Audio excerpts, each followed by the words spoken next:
शान्ताकारं भुजगशयनं पद्मनाभं सुरेश्वरं विश्वाधारं गगनसदृशं मेघवर्णं शुभांगं लक्ष्मीकान्तं कमलनयनं योगिभिर्दिगम्बरं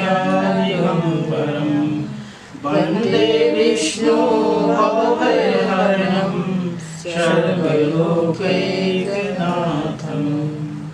त्वमेव माता च पिता त्वमेव त्वमेव बन्धुश्च सखा त्वमेव त्वमेव विद्या द्रविणं त्वमेव त्वमेव सर्वं मम देव देव। प्रेम से बोलिए विष्णु भगवान की जय, गरुड़ महाराज की जय।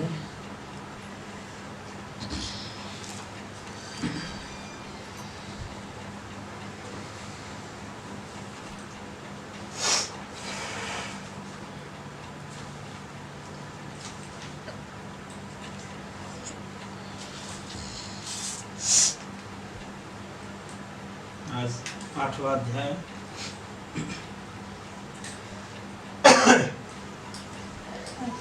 आठवां अध्याय में आतुरकालिक, मरणकालिक, दान एवं मरण काल में भगवान नाम यानी भगवान का नाम, मरण काल में भगवान का नाम, स्मरण का महत्व।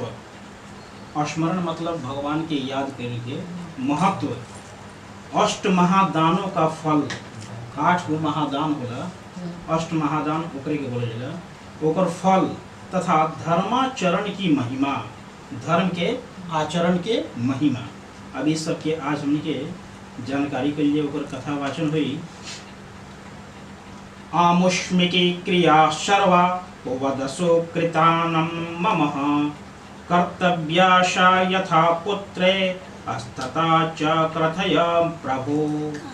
गरुड़ जी ने कहा, हे प्रभु, पुण्यात्माओं की सारी परलौकिक क्रियाओं के संबंध में मुझे बताइए। पुत्रों को जिस प्रकार वह क्रिया करनी चाहिए उसे उसी प्रकार कहिए। श्री भगवान ने कहा, साधु पृष्टं त्वयास्ताक्ष मानुषाणं हिताय वै धर्मिकारं च यत्कृत्यं तत्सर्वं कथयामि ते। सुकृते वार्धके दृष्टा शरीरं वा व्याधि संयुतं प्रतिकूलान् गृहाश्च प्राणघोषश्चाश्रितं तदा स्मरणं ज्ञात्वा निर्भयः त्याज इंद्रितः अज्ञात ज्ञात पापानां प्रायश्चित समारचेत। श्री भगवान ने कहा, हे ताक्ष, मनुष्यों के हित की दृष्टि से आपने बड़ी उत्तम बात पूछी है। धार्मिक मनुष्यों के लिए करने योग्य जो कृत्य है, जो काम है, कृत्य मतलब काम, वह सब मैं तुम्हें कहता हूँ। पुण्यात्मा व्यक्ति वृद्ध अवस्था यानी कि बूढ़े अवस्था में, वृद्ध अवस्था के मतलब बूढ़ा अवस्था, पुण्यात्मा व्यक्ति वृद्ध अवस्था के प्राप्त होने पर अपने शरीर को व्याधिग्रस्त यानी कि रोगों से ग्रस्त तथा ग्रहों की प्रतिकूलता को लेकर, जैसे ग्रह चक्र चलेला, ग्रह के चक्र चलेला तो कौन ग्रह कौना घर में जाता, उसे कौन बीमारी हुई, कौन कष्ट हुई, शरीर में होके, मानसिक होके या आर्थिक होके, जो भी तरीका से, वही बोलते रहे हैं भगवान। ये प्राण वायु के नाद न सुनाई पड़ने पर अपने मरण का स्मरण जानकर, मतलब उसे आभास हो जाता है व्यक्ति को। जब बूढ़ा आदमी हो जाता है, बिस्तर पे पड़ जाएगा, उसका जब समय नजदीक आ जाएगा तब उसको मन में आभास होगा कि अब मेरा समय हो चुका है। अपने मरण का स्मरण जानकर निर्भय हो जाए। निर्भय हो जाए मतलब बिना डर के रहे और आलस्य का आलस मतलब आलस्य, आलस्य मतलब आलस का परित्याग कर, मतलब छोड़ करके जाने अनजाने किए गए पापों के विनाश के लिए प्रायश्चित का आचरण करें।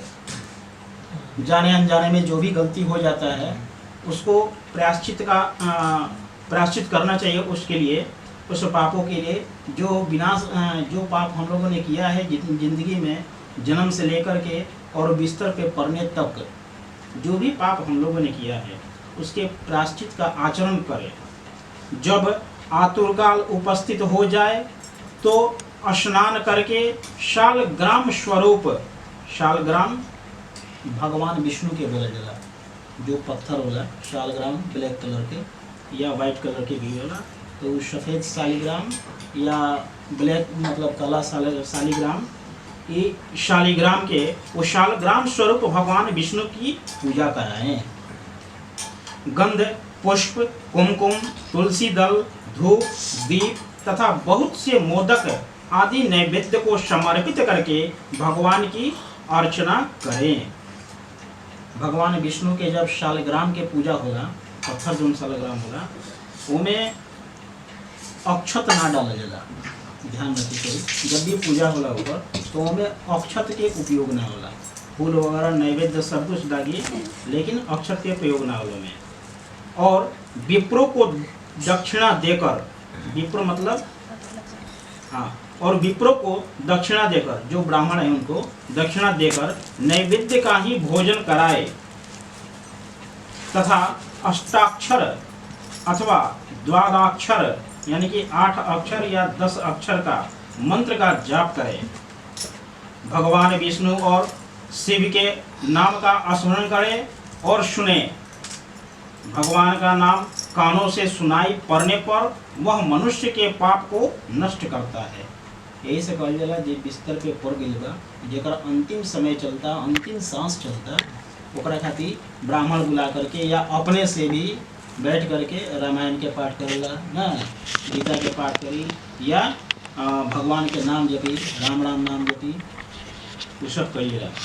मंत्र का जाप करें, भगवान विष्णु और शिव का स्मरण करें और सुने। भगवान का नाम कानों से सुनाई पड़ने पर वह मनुष्य के पाप को नष्ट करता है। रोगी के समीप आकर बांधवों को शोक नहीं करना चाहिए। अगर रोगी बिस्तर पर पड़ल बा तो ये रोवल गावल ना देला। गीत मंगल करें, भगवान के नाम दी, प्रत्युक्त मेरे पवित्र नाम का बार बार स्मरण कीर्तन करना चाहिए। विद्वान व्यक्ति को मत्स्य, कुर्म, वराह, नरसिंह, वामन, परशुराम, रामकृष्ण, बुद्ध और कल्कि इन 10 नामों का सदा स्मरण कीर्तन करना चाहिए। जो व्यक्ति रोगी के समीप उपयुक्त नामों का कीर्तन करते हैं वे ही उसके सर्वोच्च और सच्चे बांधव कहे गए हैं। जो व्यक्ति अपना घर के सदस्य जे भी बिस्तर पर पड़ल बा, ओकरा सिरहाने बैठ कर के वो मंत्र के जाप करता है, भगवान के नाम लेता, वो सबसे ज्यादा नजदीकी और प्रिय वही आदमी होला। कृष्ण यह मंगलमय नाम जिसकी वाणी से उच्चारित होता है उसके करोड़ों महापातक तत्काल भस्म हो जाते हैं। जितना भी पाप कैले रही नु, करोड़ों महापाप कैले रही, वो सब खत्म हो जाला। मरणासन अवस्था में अपने पुत्र के बहाने से वाले यानी कि मन जेकर साफ होते, चित्त वृत्ति वाले व्यक्ति के द्वारा भी स्मरण किए जाने पर भगवान उसके समस्त पापों को नष्ट कर देते हैं। जैसे अनिच्छा पूर्वक भी स्पर्श करने पर अग्नि जलाता ही है, हे द्विज, वासना के सहित पापों का समूल विनाश करने की जितनी शक्ति भगवान के नाम में है, पातकी मनुष्य उतना पाप करने में समर्थ ही नहीं है। आप समझ लीजिए, हे द्विज, वासना के सहित पापों का समूल विनाश करने की जितनी शक्ति, वासना के विनाश के जितना शक्ति भगवान के नाम लेला में बा, उससे ज़्यादा वो आदमी के लगे बैठ करके या भगवान के नाम लेला में वो सबके कटित हो जाला। यमदेव अपने किंकरों से कहते हैं, हे दूतों, हमारे पास नास्तिक जनों को ले आया करो।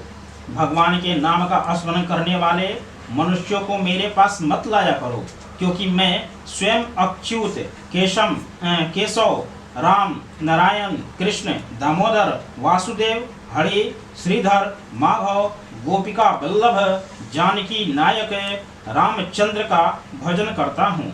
हे दूतों, जो व्यक्ति हे कमल नयन, हे वासुदेव, हे विष्णु, हे धरणीधर, हे अच्युत, हे शंख चक्र पाणी, आप मेरे शरणागता हो। ऐसा कहते हैं। उन निष्पाप व्यक्तियों को तुम दूर से ही छोड़ देना। हे दूतों, जो निष्किंचन और रसज्ञ परमहंसों के द्वारा निरंतर आस्वादित, बिना स्वाद का, आस्वादित मतलब बिना स्वाद का, भगवान मुकुंद के पदारविंद मकरंद रस से विमुख हैं, अर्थात भगवान भक्ति से विमुख हैं, भगवान के भक्ति से अलग होके, और नरक के मूल गृहस्थी के प्रपंच में तृष्णा से बद्ध हैं, अर्थात भगवान भक्ति से विमुख हैं और नरक के मूल गृहस्थी के प्रपंच में तृष्णा माने घृणा से बद्ध हैं। ऐसे असक्त पुरुषों को मेरे पास लाया करो, जिनकी जिह्वा भगवान के गुण और नाम का कीर्तन नहीं करती, चित्त भगवान के चरणारविंद का स्मरण नहीं करता, सिर एक बार भी भगवान को प्रणाम नहीं करता, ऐसे विष्णु के आराधना उपासना आदि कृत्यों से रहित अशक्त पुरुषों को मेरे पास ले आओ। इसलिए हे पक्षींद्र, जगत में मंगल स्वरूप भगवान विष्णु का कीर्तन ही एकमात्र महान पापों के अत्यंतिक और एकांतिक निवृत्ति का प्रायश्चित है, ऐसा जानो। नारायण से परांगमुख रहने वाले व्यक्ति के द्वारा किए गए प्रायश्चित्ताचरण भी दुर्बुद्धि यानी बिना बुद्धि का प्राणी को उसी प्रकार पवित्र नहीं कर सकते जैसे मदिरा से भरे घट को गंगा जी सदृश नदियां पवित्र नहीं कर सकती। भगवान कृष्ण के नाम स्मरण से पाप नष्ट हो जाने के कारण, भगवान कृष्ण के नाम के स्मरण से पाप नष्ट हो जाने के कारण जीव नरक को नहीं देखते और स्वप्न में भी कभी यमदूतों को नहीं देखते। स्वप्न में कभी यम के दूतों को नहीं देखते हैं। जो व्यक्ति अंतकाल में नंद नंदन भगवान श्री कृष्ण जिसके पीछे चलते हैं, ऐसी गाय को ब्राह्मणों को दान देता है, वह मांस, हड्डी और रक्त से परिपूर्ण वैतरणी नदी में नहीं गिरता। अथवा यानी कि विष्णु के सहस्त्र नाम, बहुत सारे नाम है ऐसे, जैसे 1100 नाम भी होता है भगवान का, वो किताब में होता है। विष्णु का सहस्त्र नाम का पठन अथवा श्रवण भी करना चाहिए। विष्णु भगवान के सहस्त्र नाम के पढ़े के चाहिए, चाहे सुने के भी चाहिए। एकादशी का व्रत, एकादशी के व्रत देखिए, मैं आ रहा हूँ गरुड़ पुराण में। एकादशी के व्रत इतना बढ़िया चीज है, ये खास करके औरत लोग के तो जरूर करे के चाहिए। मर्द लोग तो कम करी या कोई करबे ना करे, लेकिन औरत लोग के तो जरूर ही करे के चाहिए। हालांकि हर आदमी करती है, एकादशी के व्रत हर व्यक्ति के करे के चाहिए। एकादशी का व्रत गीता, गंगा जल, तुलसी दल, भगवान विष्णु का चरणामृत और नाम, ये मरण काल में मुक्ति देने वाले हैं। मरण काल में यही से मुक्ति मिलेगा। इसके बाद धृत यानी घी और सुवर्ण सहित यानी कि सोना से रहित अन्न दान का संकल्प करे, यानी कि अन्न के दान के संकल्प करे, संकल्प करके के मतलब देवे के। श्रोतीय द्विज मरण का श्रोतीय द्विज वेद पाठी ब्राह्मण, श्वेतीय द्विज के मतलब हो गए वेद पाठी ब्राह्मण, यानी कि जो वेद के पढ़े वाला ब्राह्मण को शवत्सह गौ का दान करे। हे ताक्ष, जो मनुष्य अंतकाल में थोड़ा या बहुत दान देता है और पुत्र उसका अनुमोदन करता है, जो मनुष्य अंतकाल में थोड़ा या बहुत दान देता है और पुत्र उसका अनुमोदन करता है वह दान अक्षय होता है। शतपुत्र को चाहिए कि अंतकाल में सभी प्रकार का दान दिलाए। शतपुत्र के मतलब बोला कि अंतकाल में, यानी कि अंतिम समय में, जब मरण काल होला उसमें सभी प्रकार के दान दिलाए। यही से वो समय हमने के बाछी उछी चुगावल जाला ना, ब्राह्मण के गौदान करावल जाला मरने के समय में।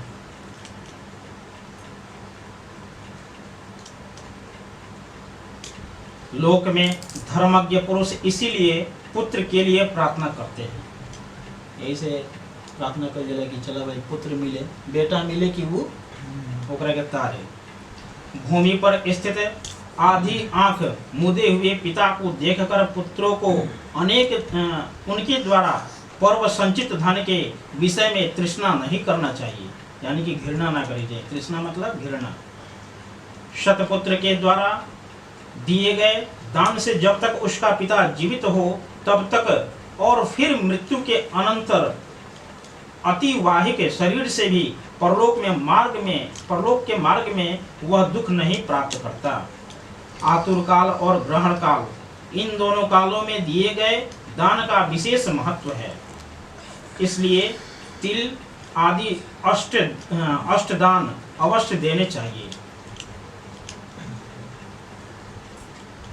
तिल, लोहा, सोना, कपास, नमक, सप्तधान्य, भूमि और गौ, इनमें से एक एक का दान भी पवित्र करने वाला है। देखिए मैं क्या कह रहा हूँ, तिल के, लोहा के, सोना के, कपास के, नमक के, सप्तधान्य यानी कि 7 गो धान, सप्तंजा जेकरा के बोले दिलाने की 7 अनाज या 7 धान, भूमि और गौ, इनमें से एक एक का दान भी पवित्र करने वाला है। यह अष्ट महादान महापातकों का नाश करने वाला है, अतः अंतकाल में इसे देना चाहिए। इन दोनों का जो उत्तम फल है उसे सुने। इन दोनों के जन फल बा ओकरा के सुनल जाओ। तीनों प्रकार के पवित्र तिल मेरे पसीने से उत्पन्न हुए हैं। तीनों प्रकार के पवित्र तिल मेरे पसीने से उत्पन्न हुए हैं। असुर, दानव और दैत्य तिल दान से तृप्त होते हैं। असुर, दानव, दैत्य। असुर, दानव, दैत्य, इन तीनों के राक्षस से समझिए एक तरह से, लेकिन सब एक ही हल हो, लेकिन इन लोग के अलग अलग भाग बटल बा। असुर, दानव, दैत्य, इन तीनों के पवित्र करे खातिर सबसे बढ़िया उपाय भाई तिल दान से तृप्त होते हैं। श्वेत, कृष्ण तथा कपिल, कपिल मतलब भूरा कलर वर्ण के तिल का दान वाणी, मन और शरीर के द्वारा किए गए त्रिविध पापों को नष्ट कर देता है।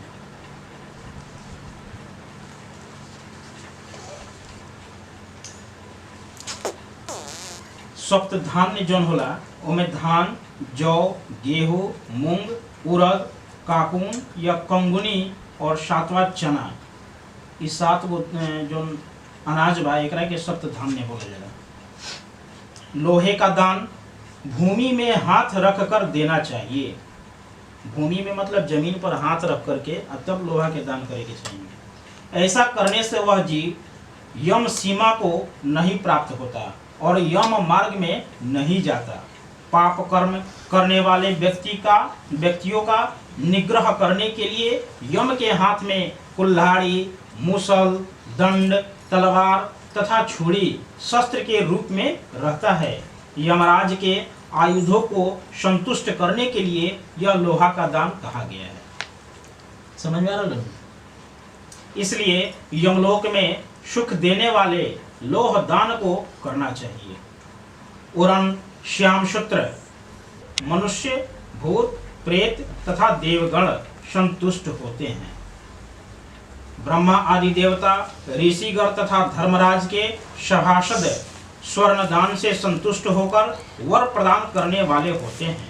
इसलिए प्रेत के उद्धार के लिए स्वर्ण दान करना चाहिए। प्रेत के उद्धार के लिए स्वर्ण दान यानी सोना का दान करना चाहिए। हे तात, स्वर्ण का दान यानी सोना का दान देने से जीव यमलोक नहीं जाता, उसे स्वर्ग की प्राप्ति होती है। बहुत काल तक वह जीव सत्य लोक में निवास करता है। तदंतर इस लोक में रूपवान, धार्मिक, वाक्पटु, श्रीमान और अतुल पराक्रमी राजा होता है। कपास का दान देने से यमदूतों से भय नहीं होता। लवण का दान देने से यम से भय नहीं होता। लोहा, नमक, कपास, तिल और स्वर्ण के दान से यमपुर के निवासी चित्रगुप्त आदि संतुष्ट होते हैं। सप्त धान्य प्रदान करने से धर्मराज और यमपुर के तीनों द्वारों पर रहने वाले अन्य द्वारपाल भी प्रसन्न हो जाते हैं। धान, जौ, गेहूं, मूंग, उड़द, कापून या कंगुनी और सातवा चना ये सात धन्य कहे गए हैं। जो व्यक्ति गोचर्म मात्र भूमि विधान पूर्वक शतपात्र को देता है, वह ब्रह्म हत्या के पाप से मुक्त होकर पवित्र हो जाता है। ऐसा मुनीश्वरों ने देखा है। राज्य में किया हुआ अर्थात राज्य संचालन में राजा से होने वाला महापाप न व्रतों से, न तीर्थ सेवन से और न अन्य किसी दान से नष्ट होता है, अपितु जबकि वह तो केवल भूमि दान से ही विलीन हो जाता है, यानी कि गायब हो जाता है। जो व्यक्ति ब्राह्मण को धान्य पूर्वक पृथ्वी का दान करता है, वह देवताओं और असुरों से पूजित होकर इंद्रलोक में जाता है। हे गरुड़, अन्य दानों का फल अत्यल्प होता है, किंतु पृथ्वी दान का पुण्य दिन प्रतिदिन बढ़ता जाता है। भूमि का स्वामी होकर भी जो ब्राह्मण को भूमि नहीं देता, वह जन्मांतर यानी कि वह जन्मांतर जन्म जन्म तक किसी ग्राम के एक कुटिया तक भी नहीं प्राप्त करता है। वह जन्म जन्मांतर में अर्थात प्रत्येक जन्म में दरिद्र होता है। भूमि का स्वामी होने के अभिमान में जो भूमि का दान नहीं करता, वह जब तक नरक में निवास करता है, वह तब तक नरक में निवास करता है जब तक शेष नाग पृथ्वी को धारण करते हैं। इसलिए भूमि के स्वामी को भूमि दान करना ही चाहिए। अन्य व्यक्तियों के लिए भूमि दान के स्थान पर मैंने गोदान का विधान किया है। इसके बाद अनंत धेनु का दान करना चाहिए और रुद्र धेनु देनी चाहिए। तदंतर ऋण धेनु देकर मोक्ष धेनु का दान करना चाहिए। हे खग, विशेष विधान पूर्वक वैतरणी धेनु का दान करना चाहिए। दान में दी गई गौएं मनुष्य को त्रिविध मतलब आदि भौतिक, आदि दैविक, आदि आध्यात्मिक तापों तथा कायिक, वाचिक और मानसिक पापों से मुक्त करती है। अष्टदान में दी जाने वाली गाय अंत धेनु मृत्यु के दुख को दूर करने के लिए दी जाने वाली गाय रुद्र धेनु, ज्ञात अज्ञात ऋण की मुक्ति के लिए ऋण धेनु, मुक्ति के लिए दी जाने वाली गाय मोक्ष धेनु तथा वैतरणी को पार करने वाली वैतरणी धेनु कही गई है।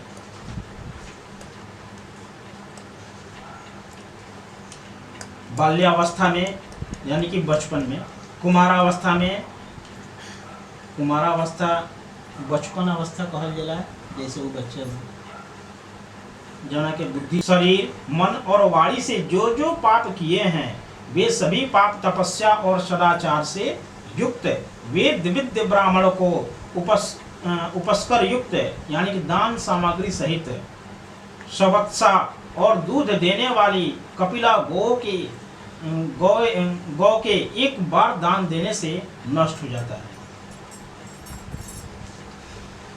दान में दी गई वह गौ अंतकाल में गौदान करने वाले व्यक्ति का संचित पापों के उद्धार कर देती है।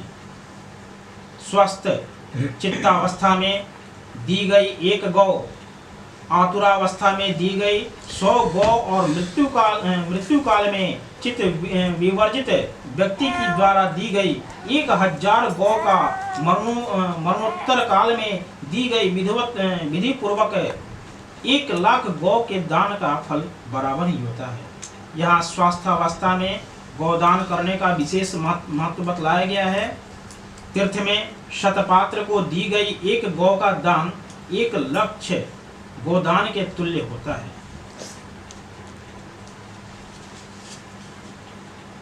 शतपात्र में दिया गया दान लक्ष्य गुणा होता है। उस दान से दाता को अनंत फल प्राप्त होता है और दान लेने वाले पात्र को प्रतिग्रह दान लेने का दोष नहीं लगता।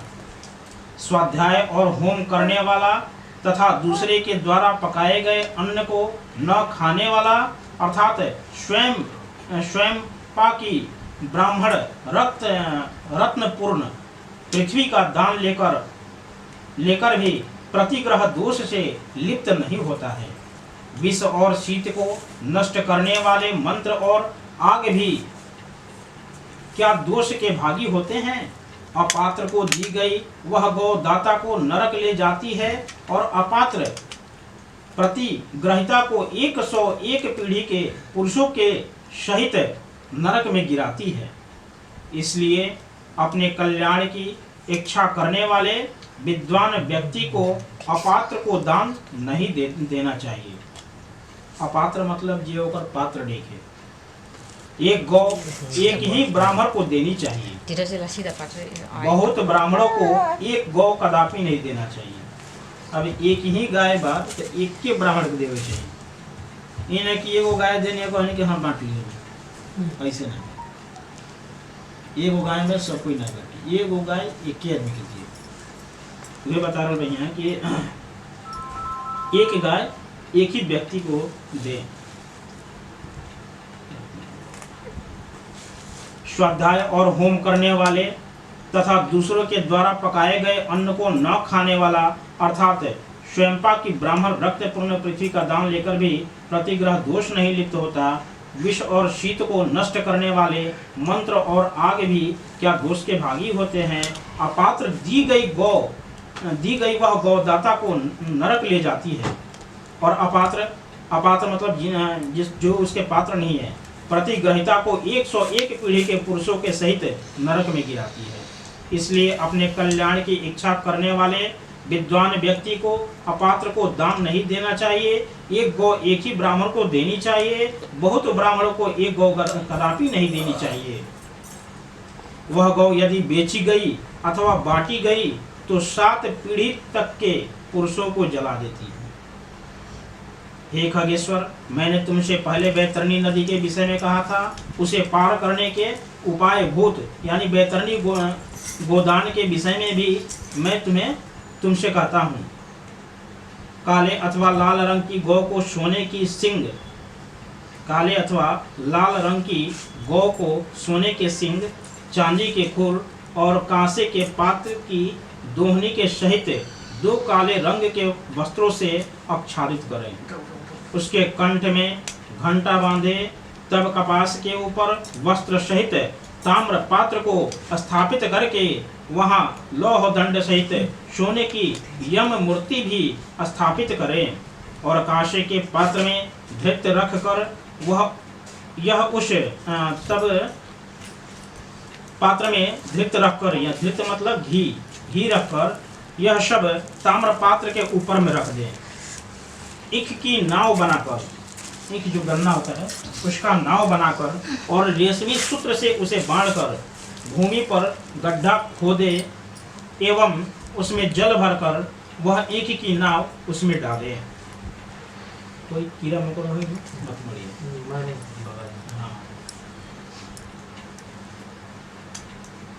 उसके समीप सूर्य की देह से उत्पन्न हुई धेनु को खड़ी करके शास्त्रीय विधि विधान के अनुसार उसके दान का संकल्प करें। ब्राह्मणों को अलंकार और वस्त्र का दान दे तथा गंध पुष्प अक्षत आदि से विधान पूर्वक गौ की पूजा करें।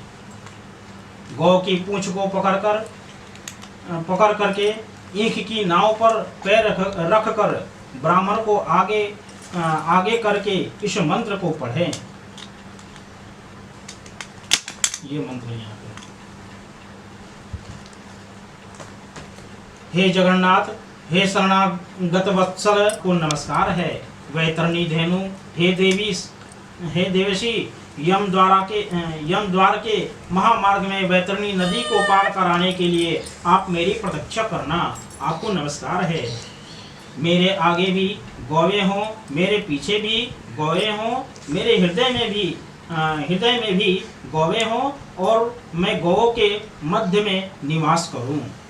जो लक्ष्मी सभी प्राणियों में प्रतिष्ठित हैं तथा जो देवता में प्रतिष्ठित हैं, वे धेनु रूपा लक्ष्मी देवी मेरे पाप को नष्ट करे।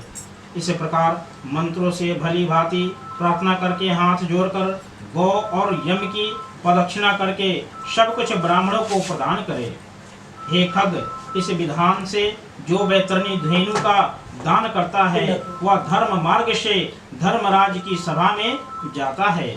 शरीर के स्वस्थावस्था में ही वैतरणी विषयक व्रत का आचरण कर लेना चाहिए और वैतरणी पार करने की इच्छा से विद्वान को वैतरणी गौ का दान करना चाहिए। हे खग, वैतरणी गौ का दान करने से महामार्ग में वह नदी नहीं आती, इसलिए सर्वदा पुण्य काल में गोदान करना चाहिए। गंगा आदि सभी तीर्थों में, ब्राह्मणों के निवास स्थानों में, चंद्र और सूर्य ग्रहण के काल में, संक्रांति में, अमावस्या तिथि में, उत्तरायण और दक्षिणायन जो कर्क और मकर संक्रांतियों में होती हैं, उसमें विषु मतलब मेष और तुला की संक्रांति में, जब मेष राशि की संक्रांति आती है उसमें, और तुला राशि की जब संक्रांति आती है उसमें भी व्यतिपात योग में, युगादि तिथियों में तथा अन्यान्य पुण्य कालों में उत्तम गोदान देना चाहिए। गोदान देवे के लिए वो समय होला, जो समय यहाँ पर बताओ। जब कभी भी श्रद्धा उत्पन्न हो जाए, तब जब कभी भी श्रद्धा उत्पन्न हो जाए और जब भी दान के लिए सुपात्र प्राप्त हो जाए, वही समय दान के लिए पुण्य काल है, क्योंकि संपत्ति अस्थिर है, शरीर नश्वर है, संपत्ति सदा रहने वाली है नहीं और मृत्यु प्रति क्षण निकट आती जा रही है। इसलिए धर्म का संचय करना चाहिए। अपनी धन संपत्ति के अनुसार किया गया दान अनंत फल देने वाला होता है। इसलिए अपने कल्याण की इच्छा रखने वाले व्यक्ति को विद्वान ब्राह्मण को दान देना चाहिए। दान सदैव क्षत्रपात्र को ही देना चाहिए और दया किसी के भी प्रति की जा सकती है। इनमें दो चीज बताओ। व्यतिपात और युगादि तिथि। व्यतिपात के मतलब होला, व्यतिपात योग के मतलब होला, योग मतलब समय। घनिष्ठा, आद्रा आदि नक्षत्रों में दो नक्षत्र होला और भी नक्षत्रोदय में, जैसे घनिष्ठा होला, आद्रा नक्षत्र होला। अभी आद्रा नक्षत्र चल रहा है।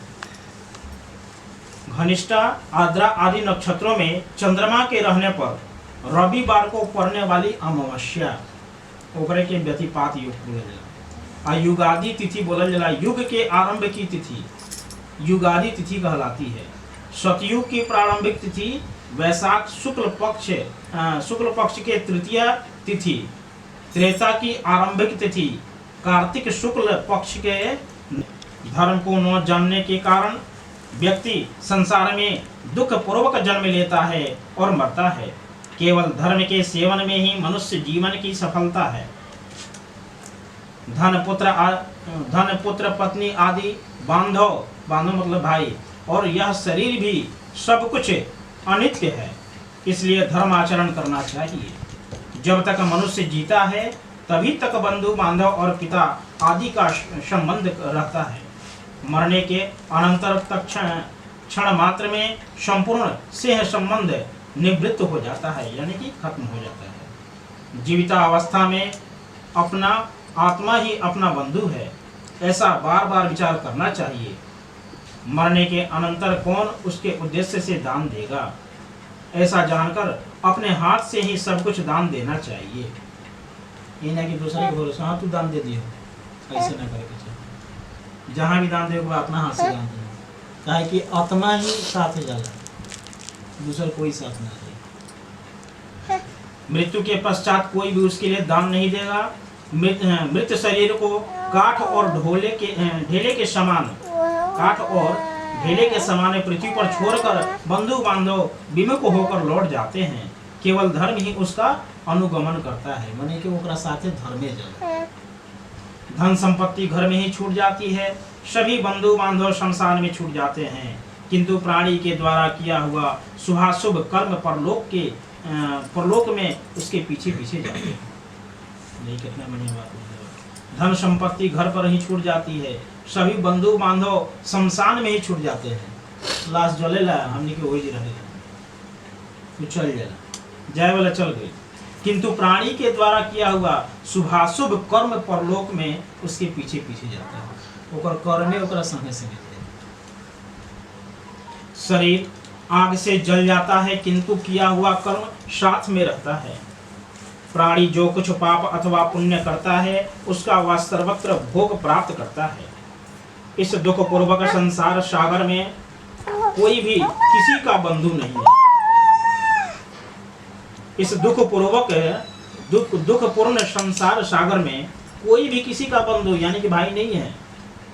उसका वह सर्वत्र भोग प्राप्त करता है, अपने भोगे के ऊपर। इस दुख पूर्वक संसार सागर में कोई भी किसी का बंधु बांधव नहीं है। प्राणी अपने कर्म संबंध से संसार में आता है, अपने कर्म से संसार में आवेला आदमी, अपने कर्म से संसार में आवेला। फल भोग से कर्म का क्षय होने पर पुनः चला जाता है, मृत्यु को प्राप्त हो जाता है।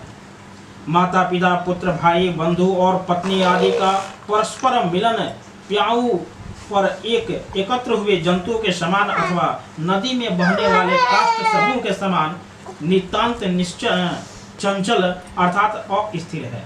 देखिए कितना बढ़िया बात बोल रहे हैं। माता पिता पुत्र भाई बंधु और पत्नी आदि का परस्पर मिलना, ये सब जो मिलेला ना, ये सब वैसा ही बा जैसे गंगा जी बहत रही और में सब कोई में गाय भैंस कुत्ता सियार सब जाकर के पानी पी रहा एक ही घाट पर, और फिर अपना अपना रास्ता में सब कोई बा, कोई के नहीं।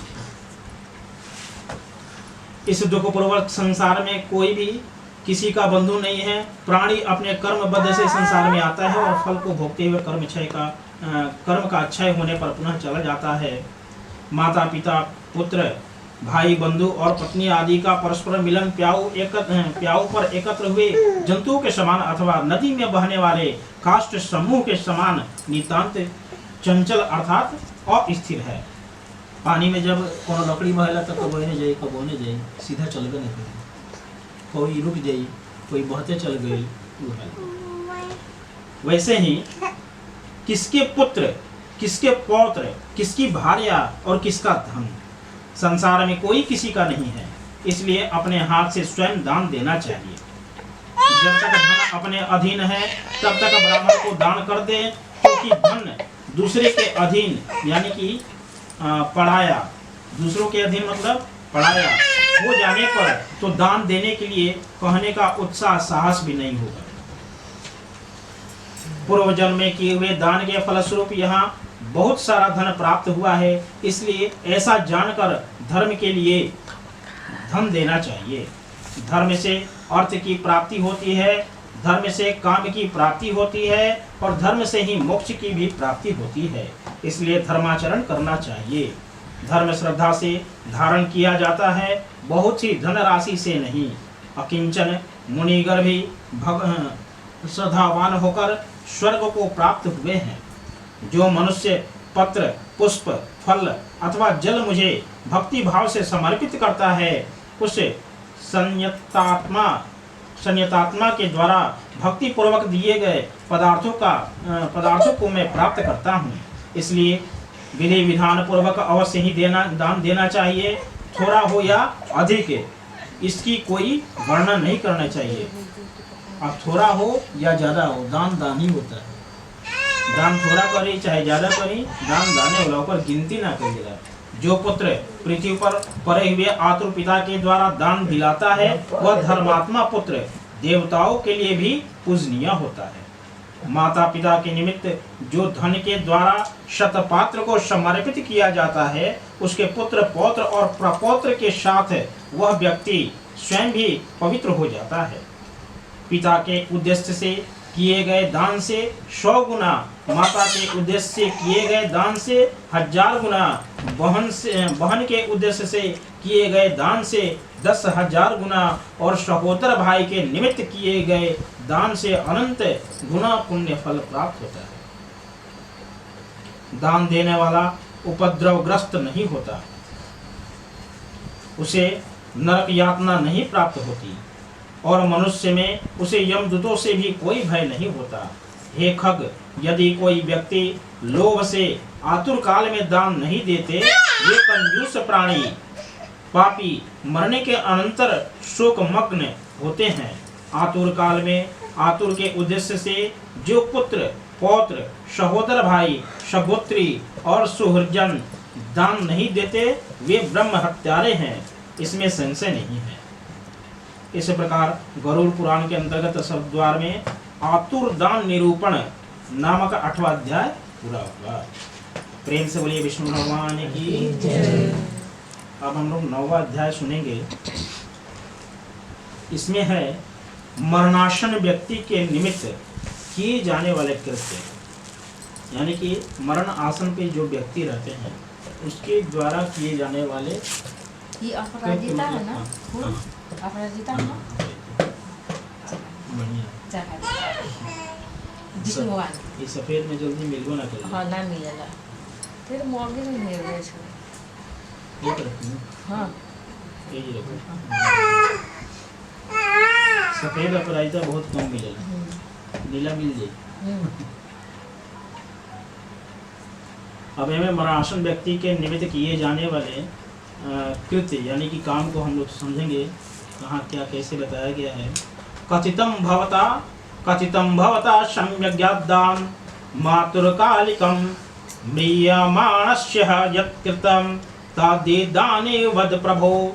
गरुड़ जी बोले, हे प्रभु, आपने आतुरकालिक दान के संदर्भ में भली भांति कहा।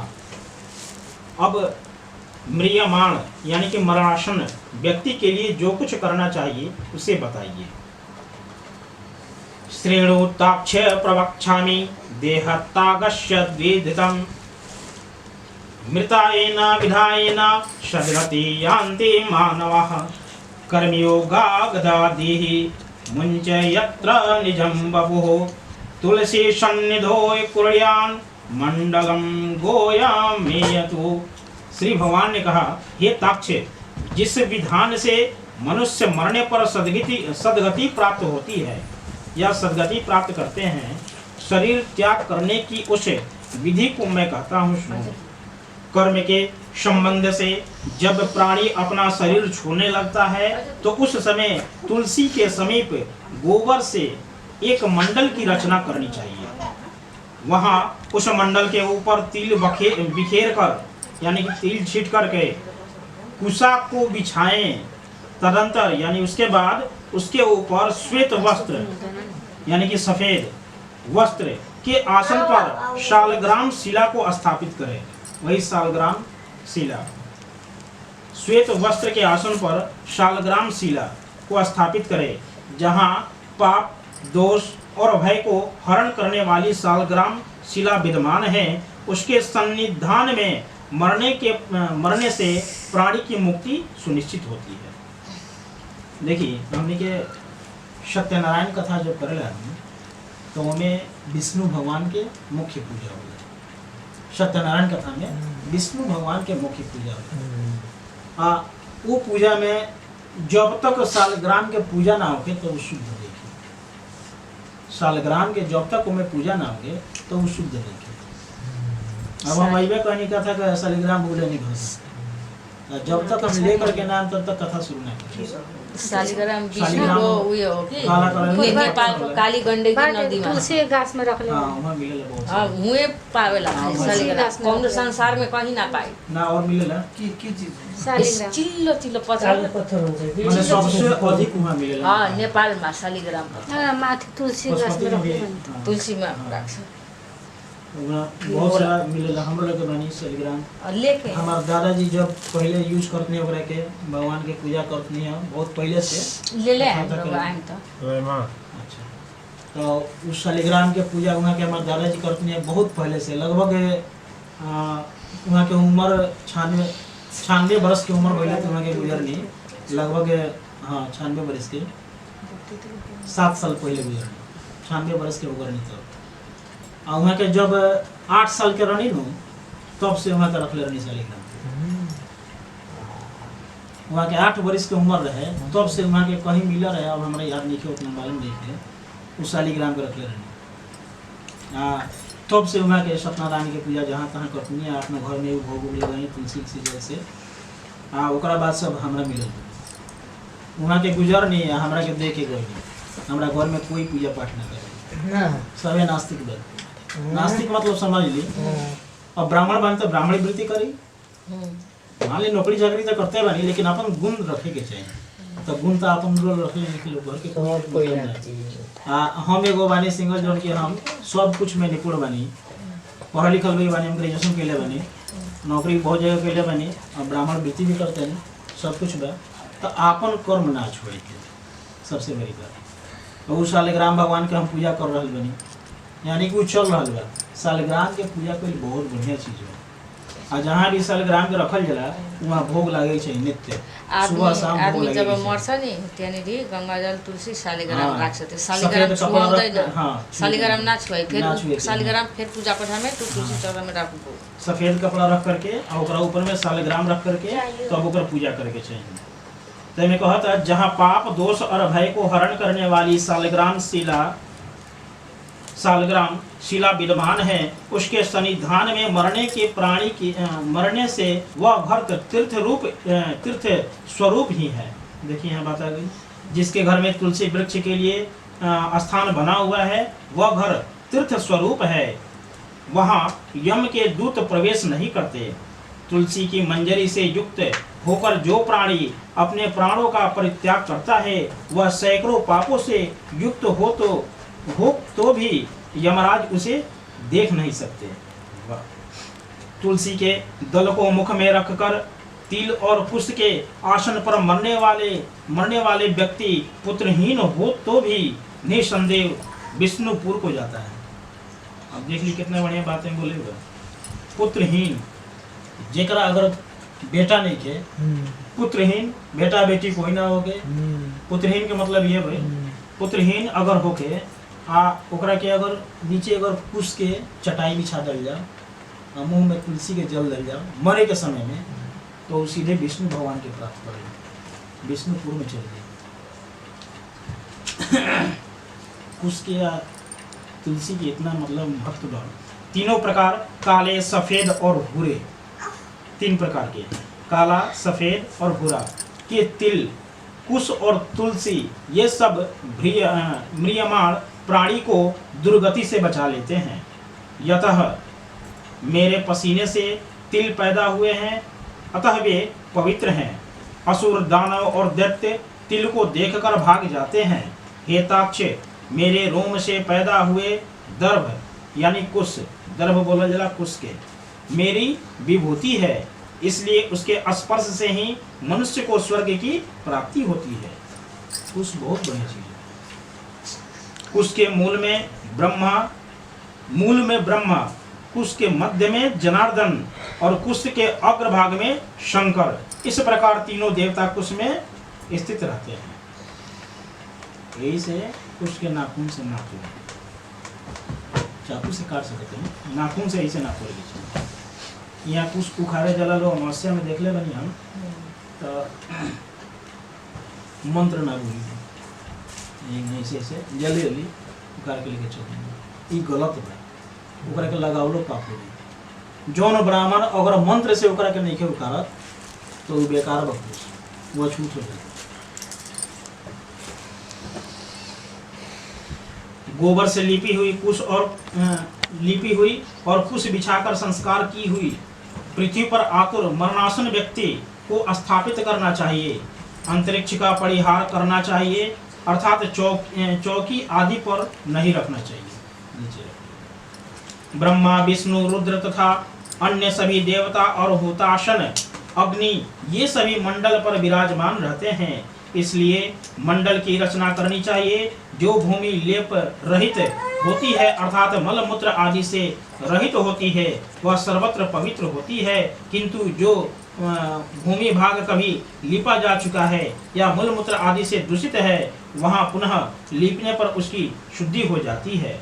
बिना लिपी हुई भूमि पर और चारपाई आदि पर या आकाश में भूमि की सतह से ऊपर राक्षस पिशाच भूत प्रेत और यमदूत प्रविष्ट हो जाते हैं। यही से नीचे जमीन पर सुता रहेगा बिछावन पर रखें तो पृथ्वी से धरातल से जब भी ऊपर होता आदमी तो यहाँ प्रेत के वास होता ऐसे गोबर से लीप हाँ लीप देखिए वहाँ लीपे के बोला था गोबर से लीप करके या लीप करके वैसे भी पानी से भी गंगा जल से भी बाकी चाहिए तो गोबर से माटी वाला जगह पे लीप गंगा जल छिड़क करके ऐसे हाथ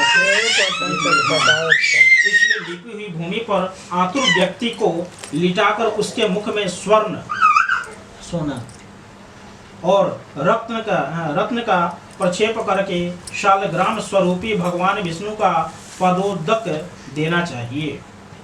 जो शालग्राम शिला के जल को बिंदु मात्र भी पीता है वह सभी पापों से मुक्त हो वैकुंठ लोक में जाता है। इसलिए आतुर व्यक्ति को महापातक को नष्ट करने वाले गंगा जल को देना चाहिए। गंगा जल का पान सभी तीर्थों में किए जाने वाले स्नान दानादि के पुण्य रूपी फल को प्रदान करने वाला है। जो शरीर को शुद्ध करने वाले चंद्रायण व्रत को 1000 बार करता है और जो एक बार गंगा जल का पान करता है वे दोनों समान फल वाले होते हैं। बताइए 1000 बार अगर व्रत करता आदमी चंद्रायण व्रत के एक ही बार अगर गंगा जल के पान करता है दोनों बराबर होते हैं, दोनों के फल बराबर हो।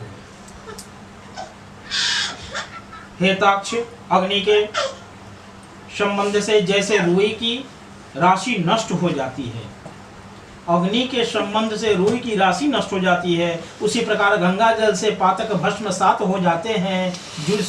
जो सूर्य की किरणों से संतप्त गंगा के जल का पान करता है वह सभी योनियों से छूटकर हरि के धाम को प्राप्त होता है।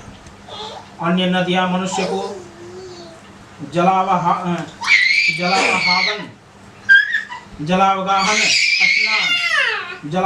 का मतलब स्नान होता है करने पर पवित्र करती है, किंतु गंगा जी तो दर्शन स्पर्श पान अथवा गंगा का नाम का कीर्तन करने मात्र से सैकड़ों हजारों पुण्य रहित पुरुषों को भी प्राप्त कर देती हैं, पवित्र कर देती हैं। इसलिए संसार से पार देने वाले गंगा जल को पीना चाहिए।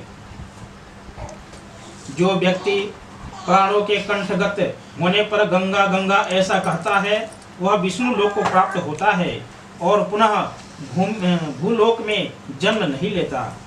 प्राणोत्कर्म प्राणों के निकलने के समय जो पुरुष श्रद्धा युक्त होकर मन से गंगा का चिंतन करता है वह भी परम गति को प्राप्त होता है।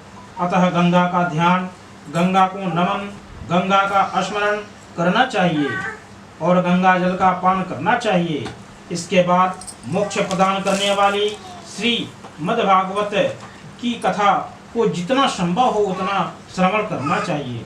जो व्यक्ति अंत समय में श्री भागवत की एक श्लोक, आधे श्लोक अथवा एक पाद का भी पाठ करता है वह ब्रह्मलोक को प्राप्त होकर पुनः संसार में कभी नहीं आता है।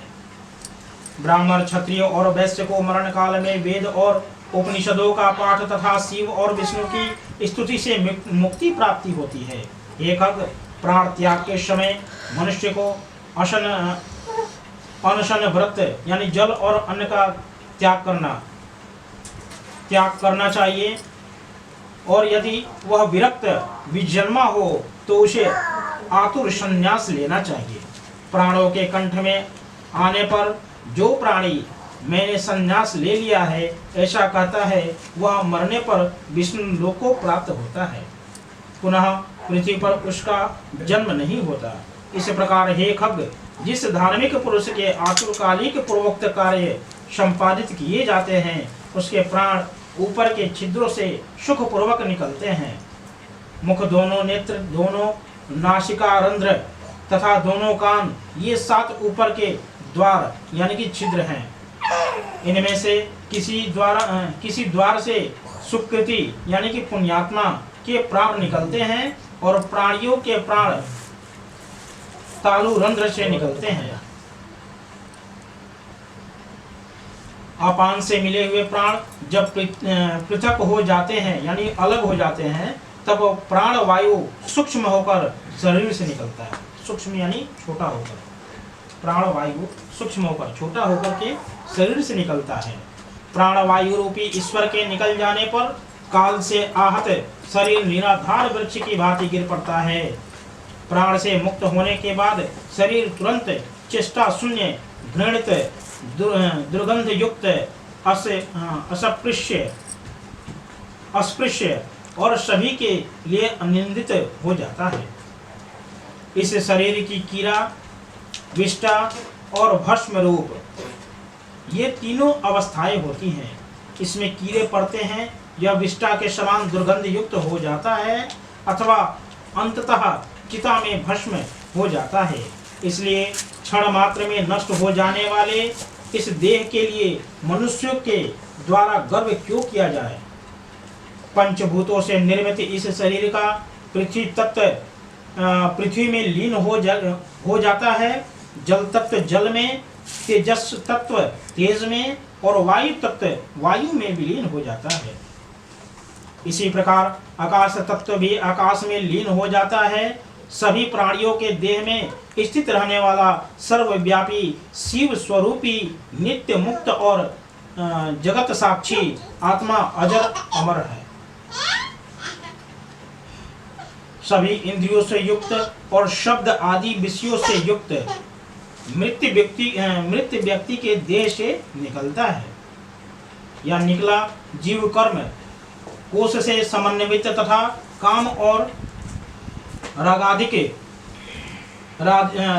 के सहित पुण्य की वासना से युक्त होकर अपने कर्मों के द्वारा निर्मित नवीन शरीर में उसी प्रकार प्रवेश करता है जैसे घर के जल जाने पर गृहस्थ दूसरे नवीन घर में प्रवेश करता है। जब शरीर मरता है तो उसमें से आत्मा निकलती है और निकलती है तो फिर उसी तरह से किसी नए शरीर में प्रवेश करती है। जैसे हम लोगों ने पीछे पढ़ा कि तीसरे द्वार से निकलना। तीसरे द्वार से कौन जाता है? जो पापी है। और उसके पहले जो द्वार हैं उससे निकलने वाला वो सभी पुण्यात्मा है। जैसे कि विष्णु क्या बोलते हैं, क्षीर सागर में जाना, स्वर्ग में जाना, ब्रह्मलोक में जाना, ये 3 द्वारों में जाना और एक जाना बैतरणी में। तो बैतरणी में जाने के बाद इसे बैतरणी पार करा जला गुरुमुख होकर जला ना, तो गुरुमुख होके के समय में बैतरणी पार कर जला। एक बात पंडित जी, पेट में जब बच्चा रही ना तो अगर गुरुमुख होई तो बच्चों गुरुमुख हो जाए ना, हैं? वो ना नरक में ना बच्चा के कुछ दोष ना लगे। वे पूछा तो खुद नरक में बा, वो कहाँ से बैतरणी पार करे? वो बैतरणी अभी पार कहाँ करी? वो तो खुद नरक में बा, वो तो कष्ट में बा। यहाँ बता रहा मनु बोले नहीं समझ के कि वो तो खुद नरक में बा, पेट में बा यानी वो तो खुद नरक में बा, उन्हें कष्ट भोग रहा बा। जब तक वो कष्ट से निकली ना तब तक ओकरा मोक्ष ना मिली। ओकरा मोक्ष तब तक ओमे ना मिली जब तक वो बाहर ना निकले। आ ओकरा संगे संगे अगर जे बैतरनी पार करता है तो वो अंदर बात तो वो तो सुंदर वो कहाँ से पार करे, वो पार ना करे। जब तक बाहर ना निकली तब तक ओकर मोक्षे नहीं के, ओकर शरीर प्राप्ति नहीं के, वो कहाँ से पार करे। वो निकलने के बाद ही अगर करी तब पार करी, यानी काहे कि कि ई पेट में रहे ना तो हम गुरुमुख भए रहे ना तो वैसे ना हो बच्चा गुरुमुख ना है ना कि गुरु अब उनका गुरु फिर अपने फुल सोचे गुरु हुन्छ उसले गुरु मन्त्र दिन्छ कानमा फुल फुल गुरु हुन्छ। गुरुमुख के मतलब होला कि आपन एगो गुरुजी रखल, ठीक बा। पुरोहित अलग होला, ऊ पुरोहित भए ऊ चाहिँ गुरु सन्यासी हुन्छ उनीहरू। हाँ, गुरु एगो अलग रखल जाला, कोई मतलब ब्राह्मणे के गुरु बना ले जाला, ठीक बा। ब्राह्मण के भी गुरु बना सकतनी, उनका के पूज सकतनी, वो व्यक्ति से रुआ बार बार नहीं खे मिले के ना ऐसा आदमी से बनाई जाना से रुआ बार बार नहीं खे मिले के। जब भी मिली तो उनकर पैर छूकर के प्रणाम करी, बियाह शादी होई उनकर तो पैर ना। धोई, उनकर आचमन करी, हाँ मतलब घर ये में। तरह से कर जाला। तो गुरुमुख के मतलब ये चीज होला, सन्या- वही में बैतरनी पार होला। साल में सन्यासी एक हुन्छ खाली कि बोला जाला, साल में एक खाली बोला हमारा बहुत बालो चले, हम्म? बहुत चले बालो। न हमनी के रंग हमरो के ना डाल ऊ संयोग देखिए, दादी के रहले पाला गांव में हमारे 500 घर जमीन का है, हाँ माझी में हाँ 500 घर जमीन का है। हाँ वाह बहुत सारा हमारे जजमान वालों जो हमारे गुरुमुख हमरा से भइल बा, हाँ, ठीक बा। जिसे शादी ब्याह होला ना तो हमें बिना गुरुमुख भइला कन्यादान ना करे। ना जाला तो वो समय हमरा से गुरुमुख भइल वालों बहुत लोग तो बैतरनी में पार होला। तो बैतरनी पार करे खातिर हमनी के लिए कोनो ज्यादा व्यवस्था नहीं के, और गरीब आदमी कहाँ से उतना व्यवस्था ले, अब कहाँ? सोने के थाल जल ना, ना तो पीतल के थड़िया चाहे स्टील के थड़िया होला वही में जल उल डाल करके या लोटे में जल डाल करके ना अब बैतरनी पार करा दिया आदमी एने से बने। और कान वगैरह फूकल जाला, जे विष्णु रहेला ओकरा के विष्णु मंत्र दियाला, ऐसे करके।